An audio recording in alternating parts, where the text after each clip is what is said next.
Mobile యాప్లో ఇస్తామంటూ బీరాలు పలికి చివరకు చేతులెత్తేసింది. దీంతో రైతుల యూరియా కష్టాలు మళ్లీ మొదటికొచ్చాయి. మహబూబాబాద్ జిల్లా కాంపల్లిలోని ప్రాథమిక వ్యవసాయ సహకార కేంద్రం వద్ద యూరియా దొరక్క అన్నదాతలు ఇబ్బందులు పడుతున్నారు. యూరియా వస్తుందనే సమాచారంతో రైతన్నలు అక్కడికి భారీగా తరలివచ్చారు. యూరియా కోసం రైతులు ఒక్కసారిగా ఎగబడడంతో అక్కడ గందరగోళం ఏర్పడింది. అక్కడికి వచ్చిన అన్నదాతలు యాప్లో యూరియా ఎలా బుక్ చేయాలో తెలియక ఆగమాగమయ్యారు. చదువురాని మొబైల్స్ లేని వారి పరిస్థితి ఏంటని అధికారులను ప్రశ్నించారు. అన్నదాతల ప్రశ్నలకు సమాధానం చెప్పలేక అధికారులు నీళ్లు నమిలారు. రేవంత్ సర్కార్ రైతు వ్యతిరేక విధానాలు తమ పాలిట శాపంగా మారాయని అన్నదాతలు ఆవేదన వ్యక్తం చేశారు. తెలంగాణలో రైతు వ్యతిరేక ప్రభుత్వం అరాచకం సృష్టిస్తోందని ధ్వజమెత్తారు. కేసీఆర్ హయాంలో ఎలాంటి ఇబ్బందులు లేకుండా అందరికీ అందిన యూరియా రేవంత్ పాలనలో ఎందుకు అందడం లేదని రైతులు నిలదీశారు.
గవర్నమెంట్ వచ్చిన కాడ నుంచి యూరియా అందక నానా దండలు పడుతుంది.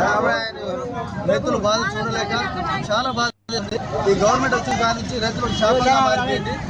రైతు బంధు పడట్లేదు, ఈ రైతు రుణమాఫీ అది సకాలం చేయలేదు. రైతులకు అన్ని విధాలుగా లాస్ చేస్తుంది ప్రభుత్వం. వానాకాలం రైతులు పాప వాళ్ళ గోస చూడాలి. అవసరంగా అంటే అట్లా దుబ్బు కూడా పోయింది పాపం, ఏడ్చి రాడోళ్ళు. సరే వానకాలం పోయింది, ఈ ఎండాకాలమైన యాసంకైనా యూరియా వస్తుందంటే ఇప్పుడు ఈ పడికాపులు అయిపోయింది. దయచేసి కాంగ్రెస్ గవర్నమెంట్ చెప్తున్నాను, రైతులు ఏది కావాలో ఏ సమయానికి ఏది కావాలో అందించండి. చేత కాకపోతే దిగుబండి, వేరే వాళ్ళు వస్తారు, కానీ రైతులను ఇబ్బంది పెట్టొద్దు. ఇది ఇప్పుడు మళ్ళీ ఒక 20 బస్తాలు 30 బస్తాలు ఉన్నాక సార్ ఆపి లాగేసి ఇంటికి వెళ్ళిపోయాడు. ఈ ఉన్న 20 బస్తాలు ఇచ్చిన రైతులు ఇంటికి వెళ్ళిపోతారు కదా. వదిలిపెట్టి జనాలు ఎంత కష్టం ఉందో తెలుసుకోవాలి. ఇప్పుడు ఒకసారి ఏదైనా ధర అయినా చేయాలి రోడ్డు మీద వచ్చి, అయితే ఊరి అయినా దొరుకుతుందని అనుకుంటారు. మేము అందరు ఇంకా ఈ జనాలు ఉండి ఇంకా ఎమ్మెల్యే ఎంపీలు అందరూ ఉండి ఊరియా కోసం ఎవరు రైతులకు సహకారం చేయకుండా వెళ్ళిపోతారు.